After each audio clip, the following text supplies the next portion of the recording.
¿Cómo lees todo este asunto en el marco del país que estamos viviendo? Y mira nada más lo que nos toca también, Luis Carlos, hasta en el marco pues ya de descontentos sociales como lo que acabamos de vivir y de ver allá en Chiapas. ¿Cómo estás? Buenos días. Muy buenos días, Luis. Pues yo creo que se explica muy probablemente porque el ciclo funcional de Olga Sánchez Cordero había concluido. Desde hace tiempo se decía que sus funciones eran muy limitadas, eran a veces simplemente cosméticas y que no cumplía un papel de fondo en la construcción de gobernabilidad ni en la negociación política, no por falta de interés, porque todo el mundo reconoce que es una mujer muy decente, es una mujer muy dispuesta, es una mujer con un discurso de inclusión, pero el presidente no le daba los instrumentos de decisión y esto la ponía en una situación muy limitada.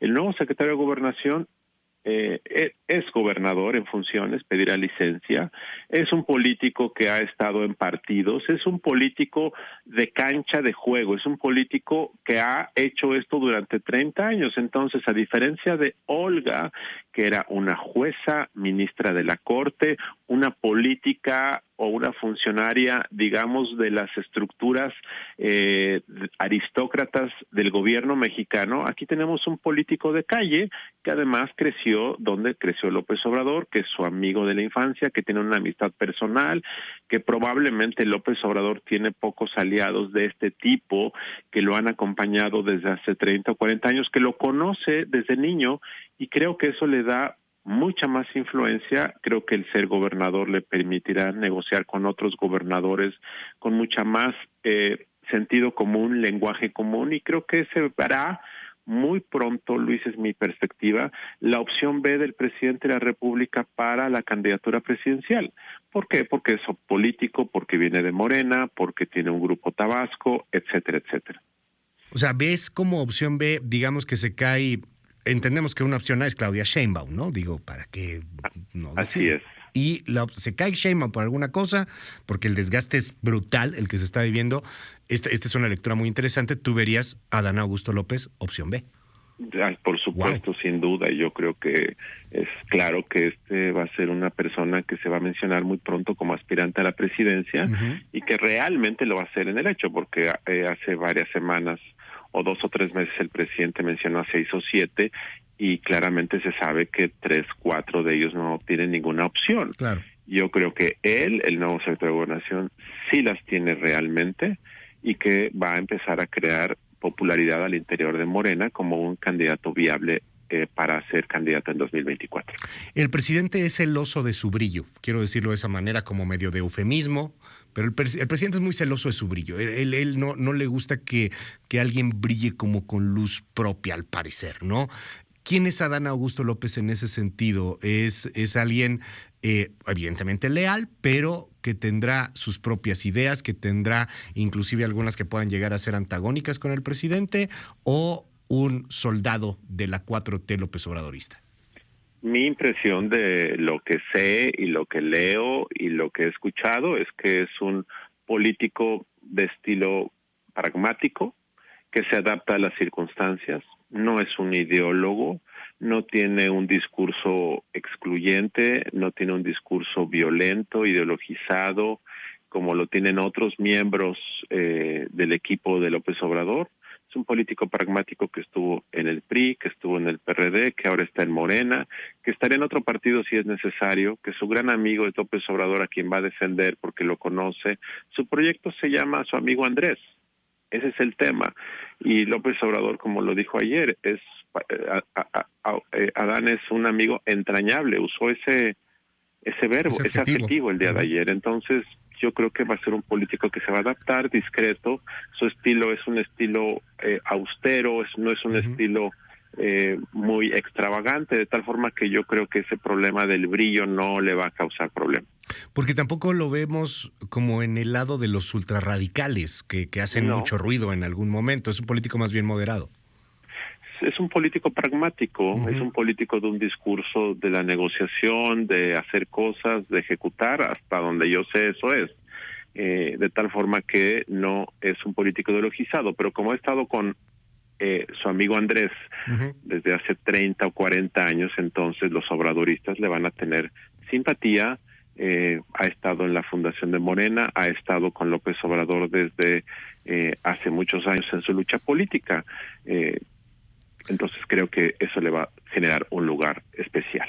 Dime algo, Luis Carlos Ugalde, y los medio antagónicos dentro de la 4T, no sé, por ejemplo, esta llegada o este cambio, ¿cómo impacta a algunos otros aspirantes? No sé, a un Marcelo Ebrard o a un Ricardo Monreal, que ahora tendrá también a Olga Sánchez Cordero ahí en el Senado. ¿Cómo lees eso?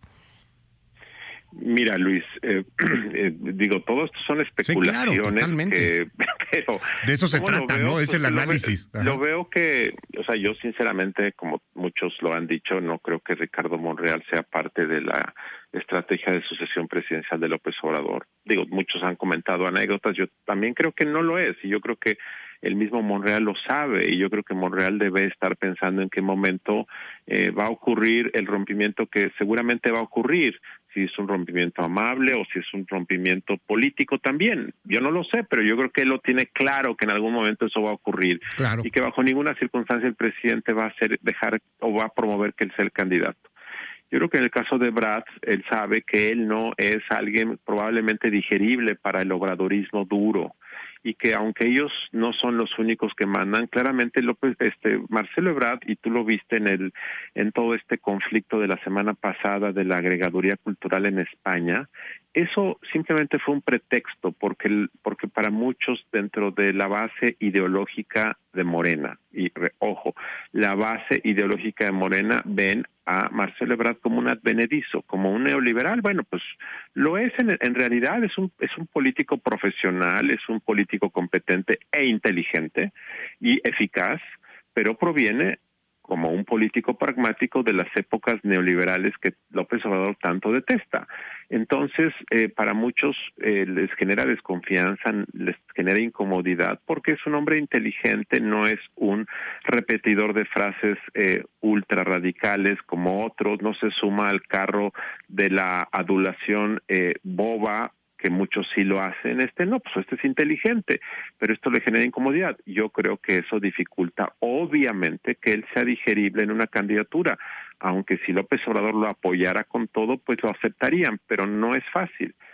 Sheinbaum sí lo es, porque proviene de ese círculo ideológico obradorista y la ven como parte del proyecto originario. Y a Adán, pues es menos ideológico, pero saben que es muy amigo de Andrés desde hace 30 Ujú. años, que es de Tabasco y que el presidente lo quiere mucho. Entonces yo creo que también sería más digerible, al menos desde mi perspectiva, que Claro. Marcelo Ebrard.